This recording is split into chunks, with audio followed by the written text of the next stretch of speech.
নমস্কার, গল্প সমগ্র চ্যানেলে আজকে আপনাদের কাছে নিবেদন জাহান আর সিদ্দিকীর লেখা স্বর্ণখনির হত্যার রহস্য। শুরু হচ্ছে আজকের গল্প জাহান আরা সিদ্দিকীর স্বর্ণখনির হত্যা রহস্য।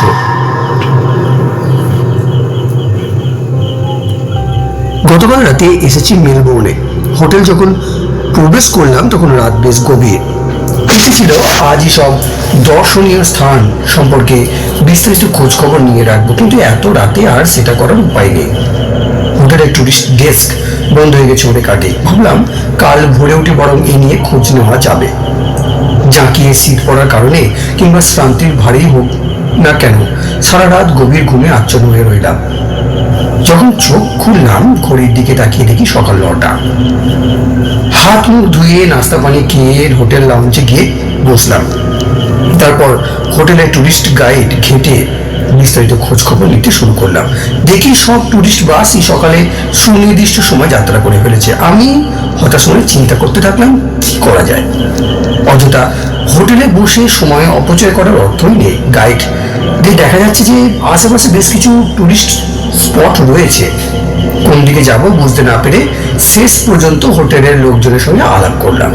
একজন বলল, মিস্টার হারুন, আপনি কি কখনো সোনার খনি দেখেছেন? তার পাশে জন বলল, অস্ট্রেলিয়ার লোকজন আসে প্রাকৃতিক সৌন্দর্য দেখতে, সোনার খনি দেখে ওনার কি লাভ? আমি বললাম, পৃথিবীর বিভিন্ন অঞ্চলে বিচিত্র প্রাকৃতিক সৌন্দর্য আমি দেখেছি। এখানেও গোল্ড কোস্টের অসাধারণ সব দৃশ্য দেখা হয়ে গেছে। আপনি এসব জায়গায় ঘুরে এসেছেন তা বলবেন তো? এখানকার প্রাকৃতিক সৌন্দর্য দেখতে আমি আগ্রহী নই, কিন্তু সোনার খনি যখন কোনোদিন দেখা হয়নি, ওটাই বরং আগে দেখে বেরি। কাল না হয় অন্যান্য স্পট দেখা যাবে। সোনার খনিটা বেশ একটা দেখবার মতো জায়গা। গতকাল আগে মানুষ কিভাবে খনি থেকে সোনা ওঠাতো সেসব এখন সংরক্ষণ করে আছে। ওখানে প্রতিদিন অজস্র টুরিস্ট দেখতে যাচ্ছে। আমার সিদ্ধান্ত নেওয়া ইতিমধ্যে হয়ে গিয়েছিল। বললাম, আমি তাহলে সেখানেই যাই। একটু আগে ভাগে লাঞ্চ সেরে ট্যাক্সি নিয়ে যাত্রা করলাম। পৌঁছাতে প্রায় বিকেল। ততক্ষণে টুরিস্টের দল সব চলে যেতে শুরু করেছে। সন্ধ্যের আগেই খনির মুখ বন্ধ করে দেওয়া হয়। আমার মনটা খারাপ হয়ে গেল। এত দূর এসে অল্পের জন্য খনি দেখার সুযোগটা হারালাম। চুপচাপ রুক্ষ চত্বরটাতে দাঁড়িয়ে রইলাম। এই অঞ্চলটায় গাছপালা তেমন নেই, বেশ ফাঁকা ফাঁকা লাগে। বহুকাল আগে এখান থেকে সোনা আহরণ করা হতো ভাবতে গিয়ে অবাক লাগলো। খনিটা এখন পরিত্যক্ত, তবে খনির ভেতরটা নাকি আগে যেমন ছিল ঠিক তেমনই আছে। বিভিন্ন দেশের টুরিস্টরা দল বেঁধে এসে দেখে যায়। কিছুক্ষণ দাঁড়িয়ে থাকার পর ভাবলাম, এত দূর যখন এসে গেছি তখন জায়গাটা অন্তত ঘুরে ফিরে দেখে যায়। একটা বড়সড় গাছের নিচে হেলান দিয়ে বসলাম। পায়ের নিচের মাটি ক্ষুদ্র ক্ষুদ্র নুড়ি পাথর যুক্ত। কোনটা খনি বাইরে থেকে বোঝা যায় না। একটা অংশ দেখতে অনেকটা উঁচু ঢিবির মতো। শুনলাম ওটাই খনি। এক জায়গায় ছোট একটা গুহার মতো মুখ, ওটাই প্রবেশ পথ। অথচ আমার ধারণা ছিল বড় সড়ো পাহাড়ের ভিতর সোনা খনিগুলো থাকে। সূর্য পশ্চিম আকাশে একটা টিলার পিছনে অস্ত গেল। অন্ধকার ধীরে ধীরে নেমে আসছিল। আমি উঠে দাঁড়ালাম। এবার ফিরতি যাত্রা করতে হয়। কপা এগিয়েছি সামনে, বিশাল দিয়ে একটা লোক এসে দাঁড়ালো। আমার দিকে সামান্য ঝুঁকে জিজ্ঞাসা করলো, আপনি কি এই অঞ্চলে নতুন এলেন? ঘাড় হেলিয়ে বললাম, হ্যাঁ। সন্ধ্যার পরও এখানে আছেন? আপনার সাহস তো কম নয়। কেন, সন্ধ্যের পর এখানে কিসের ভয়? লোকটা মাথা ঝাঁকুনি দিয়ে বলল, বুঝেছি, এই অঞ্চল সম্পর্কে কেউ আমাকে সাবধান করে দেয়নি। এখানে খুন খারাপি হয় নাকি? একসময় হতো। জিজ্ঞাসা করলাম, কত বছর আগে? বহু বছর আগে। তাহলে এখন ভয় পাবো কেন? ওটা ফিসফিস করে বললো, আপনি প্রেতাত্মাদের কথা জানেন না। এই কথা কেন জিজ্ঞাসা করছেন বলুন তো? মশাই, সাথে কি আর বলছি, ভূতের উপদ্রবে এই অঞ্চলে টেকা যাচ্ছে না। কে মানুষ আর কে ভূত বোঝা কঠিন। আমি সশব্দে হেসে ফেললাম। লোকটা আমার হাসি দেখে মুখটা গম্ভীর করে বলল, এটা কি হাসির কথা হলো? আমার কথা সে নারাজ হয়েছে মনে হতে লজ্জিত হয়ে বললাম, সরি, আমি আসলে ভূত বিশ্বাস করি না। সেজন্য হঠাৎ ভূতের কথা শুনে আমার হাসি পেয়ে গেল। ভূতে বিশ্বাস করেন আপনি? এটা কোনো কথা হলো? ভূত না থাকলে পৃথিবীতে এত অজস্র ভূতের কাহিনী হলো কিভাবে শুনি? ওসব মন গড়া গল্প শুনতে ভালো লাগে, তাই লোকে বানায়। লোকটা চ্যালেঞ্জ ছুড়ে দিল আমার দিকে, হাতটা মেরে বলল, তবে শুনুন, আমিও বলে রাখছি, এই অঞ্চলে যখন এসেছেন ভূতের দেখা না পেয়ে আপনি ফিরতে পারবেন না। এসে বললাম, দেখা পেলেও তো চিনতে পারবো না। কেন? এই যে আপনি বলেন মানুষ আর ভূত চেনা কঠিন হয়ে দাঁড়াচ্ছে। লোকটা আমার কথা শুনে হাসতে থাকলো। আমি এদিক ওদিক তাকালাম, আশপাশটা হঠাৎ করেই যেন জনমানব শূন্য হয়ে গেছে। যেসব টুরিস্ট আশেপাশে ঘোরাঘুরি করছিল তাদের কাউকে দেখতে পেলাম না। ভাবলাম লোকটার কাছ থেকে বিদায় নিয়ে চলে যায়। ট্যাক্সিটা বেশ খানিকটা দূরে দাঁড় করানো আছে, তাড়াতাড়ি না গেলে অন্ধকারে খুঁজে বেঁধে অসুবিধা হয়ে যেতে পারে। বললাম, এবার তাহলে আসি। লোকটা সবিষয়ে বলল, সে কি, এত দূরে এসেছেন, খড়িটা না দেখে ফিরে যাবেন? এ কি করে হয়? আমি একটু অবাক হলাম। লোকটা কি আমার গতিবিধির ওপর নজর রাখছিল নাকি? ও কিভাবে জানলো আমি দূর থেকে এসেছি?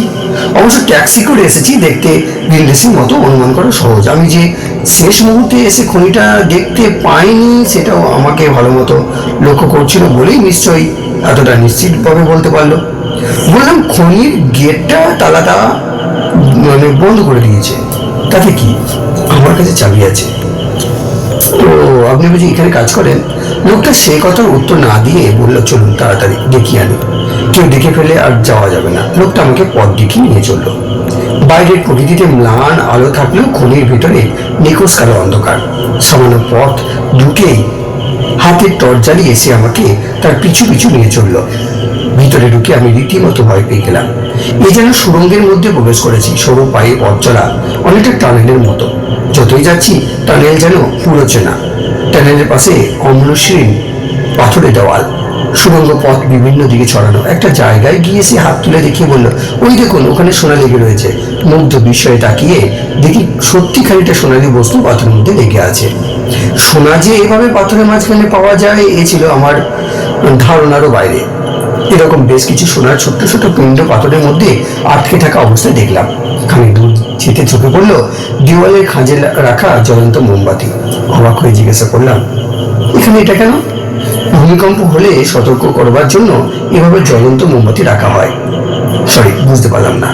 যদি মোমবাতি শিকাটা হেলে দুলে এদিক ওদিক যেতে থাকে তবে বুঝতে হবে মৃদু ভূকম্পন হয়েছে, আর সঙ্গে সঙ্গে সংকেত বাজিয়ে খনির সমুদ্রে চলে যাওয়ার জন্য নির্দেশ দেওয়া হয়। এখানে ভূমিকম্প হয়? হ্যাঁ। আমার হঠাৎ যেন দম বন্ধ হয়ে এলো। এই পাতালপুরিতে চারিদিকে বন্ধ পরিবেশে হঠাৎ ভূমিকম্প শুরু হলে কি হবে? মাথার উপর থেকে ভর পাথর পড়ে নিশ্চয়ই এখানে জীবন্ত সমাধিস্থ হতে হবে। একই সঙ্গে আর একটা ভয় মনের মধ্যে জন্ম নিল। হঠাৎ যদি পথ হারিয়ে যায়। গলির দু জায়গায় সতর্কবাণী লেখা, ভুলেও কেউ যেন ও পথে না যায়। জিজ্ঞেস করলাম, ওদিকে বিপদ সংকেত দেওয়া হয়েছে কেন? তাহলে তো বিরাট এক ইতিহাস আছে বলতে হয়। কিসের ইতিহাস? কতগুলো খুনের। আটকে উঠলাম আমি। কি বলছে লোকটা? খুন হয়েছিল না কি জায়গায়? মাটির নিচে এই সুরঙ্গের মধ্যে খুনের কথা শুনে এমনিতেই ভয় লাগছিল। ঠিক সেই সময় লোকটার হাতে ধরা টর্চটা ডপ করে নেমে গেল। আমি কাঁপা কাঁপা গলায় জিজ্ঞেস করলাম, টর্চটা নেমে গেল যে, এখন আমরা ফিরবো কি করে? অন্ধকারে লোকটা কর্কশ করে হেসে উঠল। কি বিশ্রী রকম হাসি, শরীরের ভিতর যেন কাঁপুনি ধরে যায়। হাসিটা মিশে আঙুতে গলায় জিজ্ঞাসা করলো, ভয় পেলে নাকি? বুঝলাম আমি ভয় পেলে সে আনন্দ পাবে। ইচ্ছে করে ভয় প্রকাশ না করে বললাম, ভয় পাবো কেন, ফিরবো কিভাবে তাই ভাবছিলাম। লোকটা অভয় দিয়ে বলল, ভয় নেই, আমি ইচ্ছে করে টর্চটা বন্ধ করে দিয়েছি। ব্যাটারি খরচ হয়ে যাচ্ছে তো, গল্প টল্প সেরে ফেরবার সময় আবার জ্বালিয়ে নেবো। এই গাঢ় অন্ধকারে অচেনা লোকটার সঙ্গে এখানে দাঁড়িয়ে খুনের গল্প শোনার বিন্দুমাত্র আগ্রহ ছিল না আমার। কিন্তু আমার মনের অবস্থাটা টের পেলে ও হয়তো ইচ্ছে করেই দেরি করবে ভেবে মুখে সহজ টেনে জিজ্ঞাসা করলাম, কে খুন করেছিল এখানে? একটা নয়, অনেক কটা খুন হয়েছিল, তাই নাকি? হ্যাঁ, ওই সুড়ঙ্গ পথটা দেখলে ওটা ধীরে ধীরে ভূগর্ভের বহু নিচে নেমে গেছে। ওদিকে সুড়ঙ্গ পথটা যেমন দুর্গম তেমনি ভয়াবহ। ভেতরে ঢুকলে ভূমিকম্পের সময় বেরিয়ে আসা কঠিন। ওখানে প্রচুর সোনা মিলত বুঝি, নইলে এত রিস্ক নিয়ে? ঠিক ধরেছ, সবচাইতে বড় সোনার পিণ্ডটা ওখানকার সুড়ঙ্গের মধ্যেই পাওয়া গেছিল, ফলে যা হওয়ার তাই হলো। জীবনের রিস্ক নিয়ে ওখান থেকে সোনা আহরণের কাজ চলছিল, কিন্তু বেশি দিন সেটা সম্ভব হলো না। ওপর থেকে পাথর এসে ধসে পড়লো। সুড়ঙ্গের ভেতর বিশাল গহ্বর দেখা দিল। জল চুইয়ে ওই জায়গাটা দুর্ভেদ্য হয়ে উঠল। খনি কর্তৃপক্ষ তখন বাধ্য হয়ে ওই দিকটা বন্ধ করে দিল। একদিন একটা ঘটনা ঘটলো। সুড়ঙ্গের শ্রমিকরা কাজ করছে, এমন সময় একটা উৎকট দুর্গন্ধ নাকে এসে লাগলো। মনে হলো পচা কিছু গন্ধ। সবাই মিলে খুঁজতে খুঁজতে আবিষ্কার করলো দুর্গন্ধটা আসছে ওই বিশাল গহ্বরের দিক থেকে। একজন শ্রমিক কৌতূহল ভরে ওই সুড়ঙ্গ পথে এগিয়ে গিয়ে নিচে উঁকি দিল। তারপরে সে চিৎকার করে ছুটে আস্তে আস্তে ফিরে এলো। গহ্বরে জলে নাকি সে তার সহকর্মী মৃতদেহ ভাসতে দেখেছে। পুলিশে এসে মৃতদেহ উদ্ধার করলো। প্রথম থেকে ভেবেছিল শ্রমিকটা হয়তো মাতাল অবস্থায় ভুল পথ নিয়ে গিয়ে জলে ডুবে মরেছে। কেউ কেউ আবার ভাবলো জীবন যন্ত্রণা এড়াতে স্বেচ্ছায় আত্মহত্যার জন্য ওই জায়গাটা সে বেছে নিয়েছে। কিন্তু পুলিশের মনে সন্দেহ জাগলো। তারা তদন্ত শুরু করলো। মৃতদেহের পোস্টমর্টম রিপোর্ট থেকে জানা গেল শ্রমিকটিকে গলা টিপে হত্যা করে তারপর খাদের জলে ফেলে দেওয়া হয়েছে। এই সঙ্গে এও জানা গেল মৃত ব্যক্তি মদ্যপ অবস্থায় ছিল। তার পেটে ধুতুরার বিষও মিলল। ধারণা করা হলো যে অধিক পরিমাণে ধুতুরা মিশ্রিত মদ্যপানের পর শ্রমিকটি বেহুশ হয়ে পড়ে। সেই সময় শক্তিশালী কোনো ব্যক্তি তাকে গলা টিপে হত্যা করে ওই জায়গায় টেনে নিয়ে গিয়ে ফেলে দিয়েছে। এতটুকু বলার পর লোকটা থামলো। এতক্ষণে আমি নিঃশব্দে শুনে যাচ্ছিলাম। ভয়ে আমার শরীর হিম হয়ে আসছিল। কি সর্বনাশ! এই গভীর অন্ধকারে আমরা পথ চলতে কি ওই রকম কোনো খাতে পড়ে যাবো না তো? আমার সঙ্গীটিকে ভরসা কি? সে যদি আমাকে এখানে ছেড়ে দিয়ে চলে যায় এই দুর্বৃত্ত অন্ধকারে, এমনিতে দমটা প্রায় আটকে আসছে। তার উপর এই খুনের কাহিনী, আমার শরীরে লোমগুলো যেন কাঁটা দিয়ে উঠছে। এখন আর আমার খুনের কাহিনী শোনার দিকে মন নেই। কি করে এখান থেকে বের হয়ে যায় সেই ফোন নিয়ে আঁকতে লাগলাম। লোকটা আমার সারা শব্দ না পেয়েই বোধ করি বলল, শুনছো? বললাম, হ্যাঁ, বেশ ইন্টারেস্টিং। লোকটাকে সমস্ত গল্প বলার নেশা পেয়ে বসেছে। আপন মনে সে বলতে থাকলো। এরপর 2 মাস পর আবার একই ঘটনা ঘটলো। ঠিক তাই, শ্রমিকরা উৎকট গন্ধ পেয়ে সঙ্গে সঙ্গে ঠিক সেই জায়গায় গিয়ে হাজির হলো। দেখলো সেই একই দৃশ্য। এবারও একজন সোনার খনির শ্রমিকের মৃতদেহ ভাসতে দেখা গেল। আমি রুদ্ধশ্বাসে বললাম, তারপর? এরকম আরও দুটো খুন হলো। বলো কি, হত্যাকারী ধরা পড়লো না? লোকটার কণ্ঠস্বর এবার করুণ শোনালো। একটা দীর্ঘশ্বাস ফেলে বলল, বেচারা। আমি অবাক হয়ে বললাম, কাকে তুমি বেচারা বলছো? হত্যাকারীকে। শোনো, সে তো আর শখ করে হত্যা করতে হতো না। তার মাথার দোষ ছিল। কজন হত্যাকারী সুস্থ স্বাভাবিক মানুষ বলো? মাথার দোষ থাকে বলেই তো ওদের খুনের নেশা চেপে বসে। আমি অবাক হয়ে বললাম, তুমি কি করে এরকম একজন নিষ্ঠুর হত্যাকারীর পক্ষ নিয়ে কথা বলতে পারলে? সে বেচারিকেও তো নিষ্ঠুরভাবে খুন হতে হয়েছিল। এই প্রথম আমার ভয়ের চাইতেও কৌতূহল প্রবল হয়ে উঠল। জিজ্ঞেস করলাম, কিভাবে খুন হলো সে?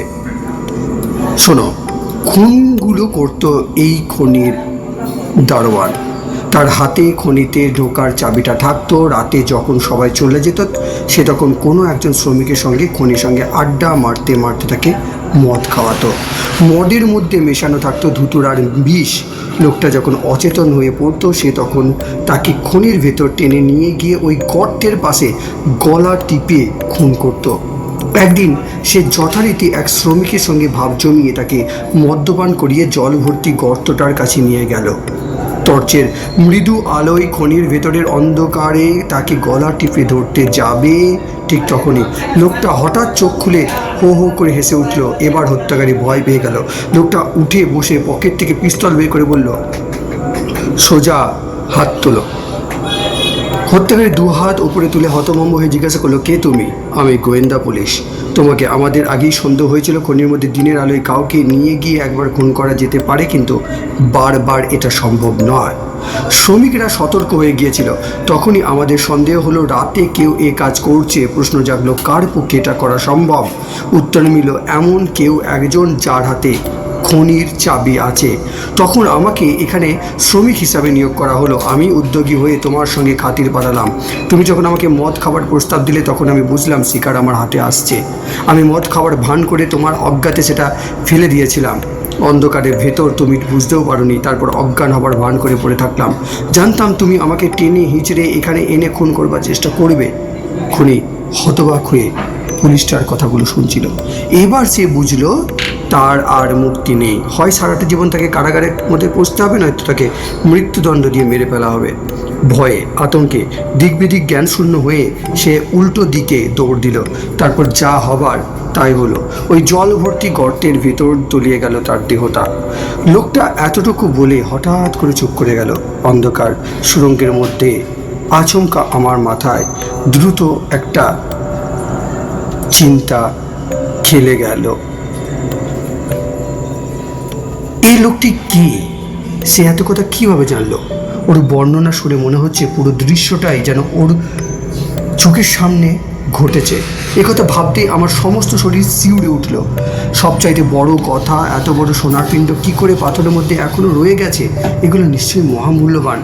এভাবে এখানে কেউ ফিরে রেখে যাবে না। তবে এই লোকটা এমনভাবে কথা বলছে যেন কদিন আগের ঘটনা এসব। কিন্তু এ তো বহুকাল আগের পুরনো খনি। বহু বছর এখান থেকে আর সোনা তোলা হয় না। এ কি তবে? কি সর্বনাশ! কার সঙ্গে খনির ভেতর দাঁড়িয়ে রয়েছে আমি? লোকটি কি আমার বুকের কাঁপুনি বুঝতে পারছে? বুইড গুটে হাসি দিয়ে লোকটা বলল, কি চুপ করে আছো কেন? ভয় পেয়েছো বুঝি? বললাম, চলো এবার বাইরে যাই।